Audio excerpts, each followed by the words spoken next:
It's cold, but at least I'm trending with my pajama pants on underneath. They're keeping me warm too with my bibs. Good morning.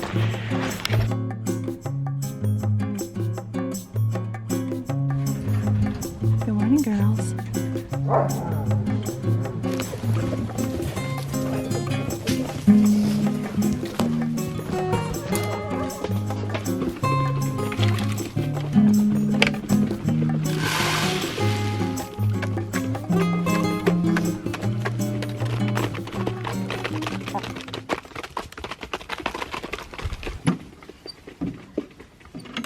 Production is picking up.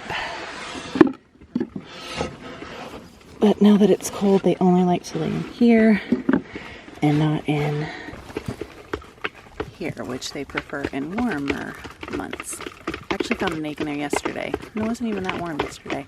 We live on the eastern shore of Maryland, so cold is not like really cold here, so we're not set up, and of course we're just a small homestead. We're not set up for like freezing water, so I just have a simple like lay method. Whenever the water freezes, which is not like often, I will just bring warm water from inside the house where it's heated and just pour it into their bowl. But we also have this bucket that hangs, needs to be cleaned out, where we have these little, but you can tell they're frozen. Like if you feel them and they don't retract up, then you know it's frozen. And this is a pain to thaw out. So, excuse me, girls. Are you serious? Out in the middle of nowhere. Oh, disgusting. And in our small homestead, there's only hens right now in the winter time. In the spring and summer, we do meat birds. So chores are a little easier right now. Easier and shorter when our flock and our chickens are down.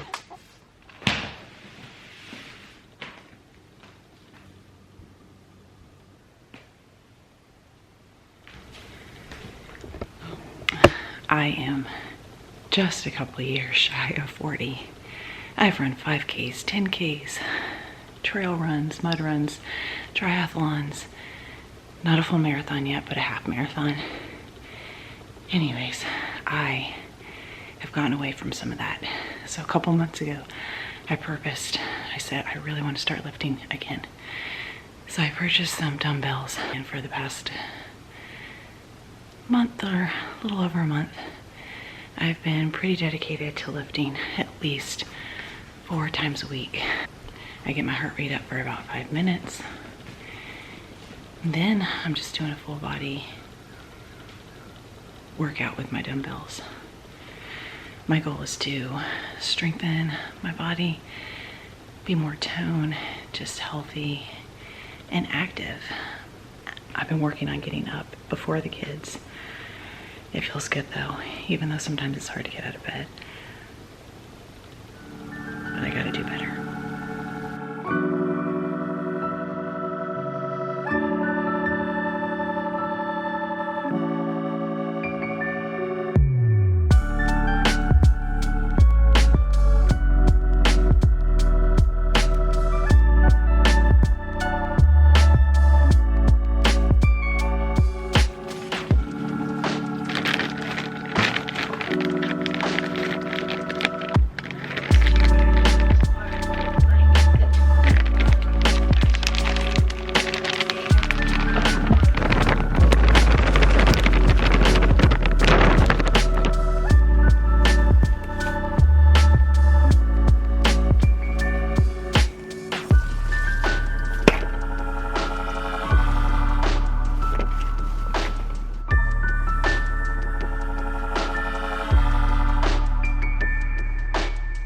Today we're gonna go ahead and get, let's see, some tomatoes, peppers, onions, a couple different flowers, parsley, and basil started in side. Yeah, you're gonna wanna fill it about that full.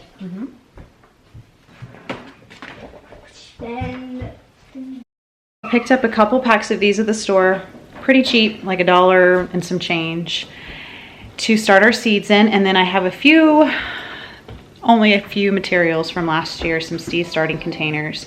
So let's get started with our seeds.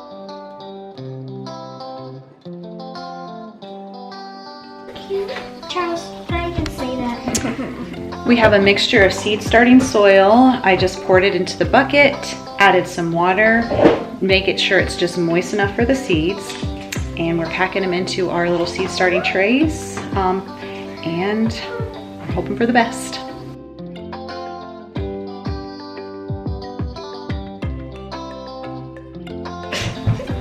When learning different tricks of the trade for homesteading, you just gotta do what you gotta do. Learn by experience. Last year when we were labeling our plants, we wrote right onto the popsicle stick and it just started to fade, or you just couldn't read it anymore. So this year, while we're keeping them indoors, we're just doing what we need to do. Making do with what we have, writing the title on here, and then just taping it onto a tiny popsicle stick. Sometimes you just gotta do what you gotta do. Learn through experience. Don't feel like you have to invest in lots of expensive things. Just make it work with what you got. You will notice that we aren't planting as much this year. We've got some changes coming, so my garden this year is going to be a little more, or need to be a little bit more mobile. So with that, I have to put some of my goals and my desires as I'm growing and expanding my garden. I have to put that on hold probably until after this new change that's going to take place.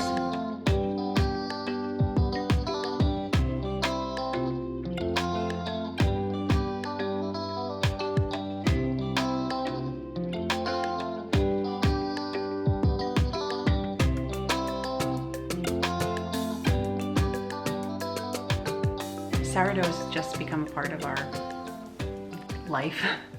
I purposed at the beginning of 2022 that I was not going to buy any store-bought bread. I had dabbled in sourdough a couple years ago. Wasn't the best at it because the training that I got was just a little lacking, and so I never really acquired the skill to do it. I took a course at the end of 2021 and I just finally have the hang of sourdough. So sourdough bread is a part of our life now, and with that comes just incorporating your sourdough starter into different recipes, but also bread making every couple of days because this family loves our bread. We are running low on our last loaf, and I just pulled this one out of the freezer that I had made a few days ago. This is just one of my artisan loaves. So that's thawing right now. And I'm going to go ahead. I have a sandwich bread sourdough sitting here, so I've got to do some kneading of that. And then I am auto-lying the artisan bread. So I've got to dimple in my starter, water, and a little bit of salt, and begin that bulk fermentation, and it should be ready to bake tomorrow. Yeah, my sandwich dough will be ready to bake tomorrow as well. So let's get going. I don't have a mixer with a dough hook, so I've gotten really used to just kneading by hand. Whenever I knead this sandwich bread, first I put the ingredients together and I let it rest for a little while, and then I come back to it about 30 minutes later and I just knead it for about 8 minutes. Then I let it rise for the rest of the day.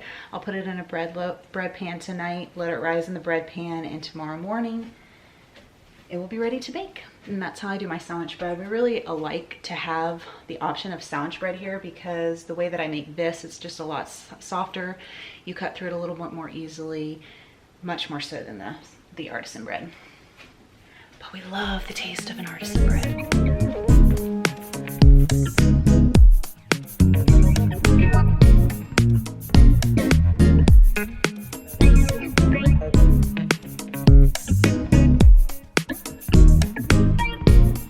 Sandwich bread is a little bit more basic in the steps. With the artisan, there's a lot more turns and folds as you allow it to bulk rise, bulk ferment for the whole day or two. I have my bread and flour that I mixed about an hour ago. I'm about to dimple in the starter, and then later I will add in a little bit of salt, water, and that will begin my turns and folds and the process of bulk fermentation.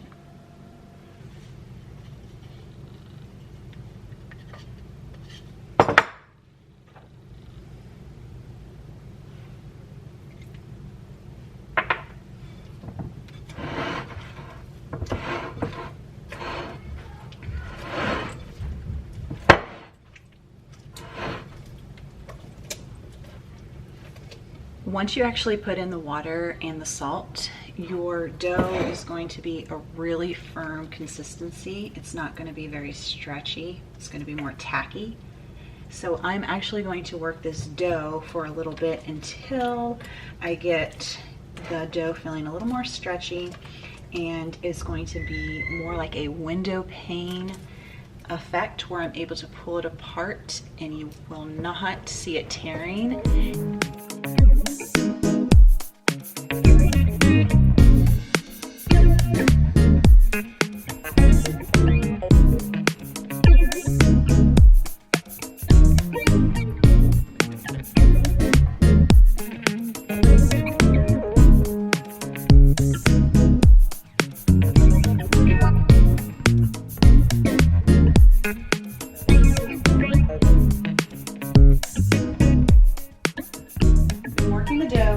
Probably 6 to 8 minutes, and you can see the consistency is starting to change.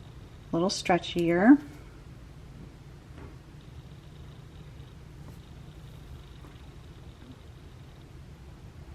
So the window pane method is when you're able to stretch it like this without it tearing, kind of like that. But we're getting pretty close, so I call it okay. And I'm going to put this back in the bowl, cover it, let it sit for a couple more hours, and then do another turn and fold. A simple turn and fold, not all of this.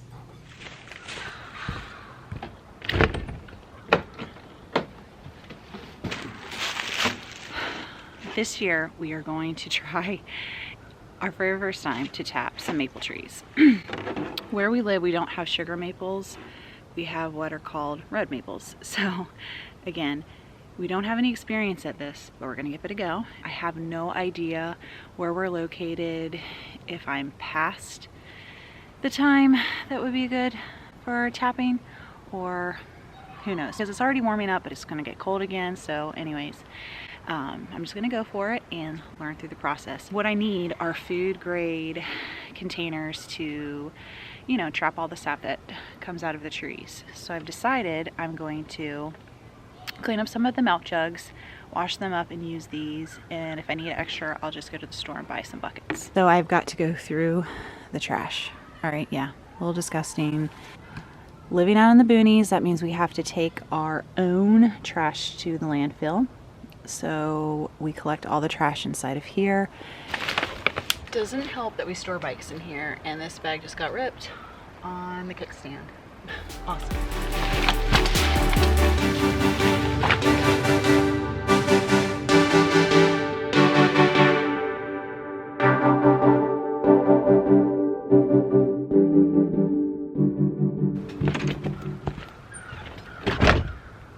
Got the food grade buckets, milk jugs. I found 1, 2, 3, 4, 5, 6. I've got one that's about to be empty, so 7. Let's go clean them out.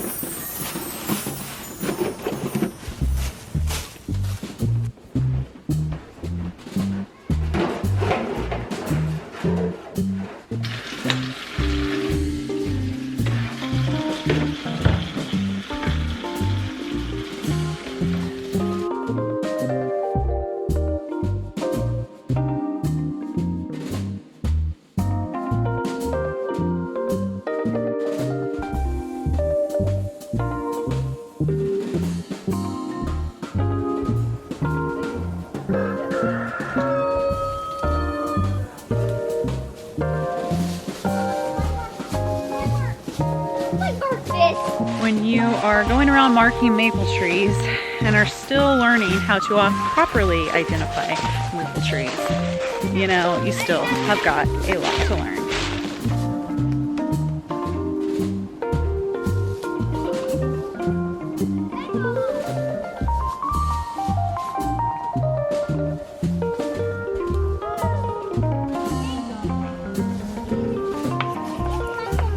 Oh, that was really bad.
All right, that's it for today, guys.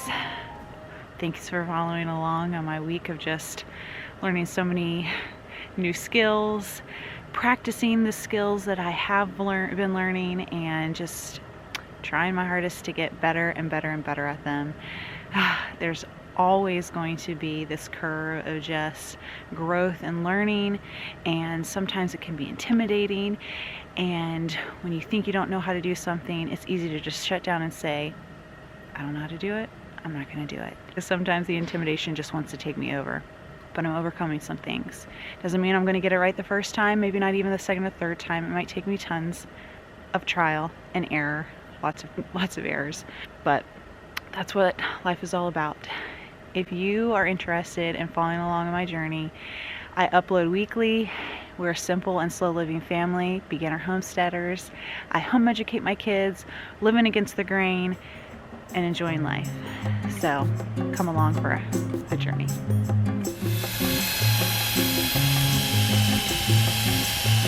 So let's get started. I'm a little nervous. This is my very first time doing this.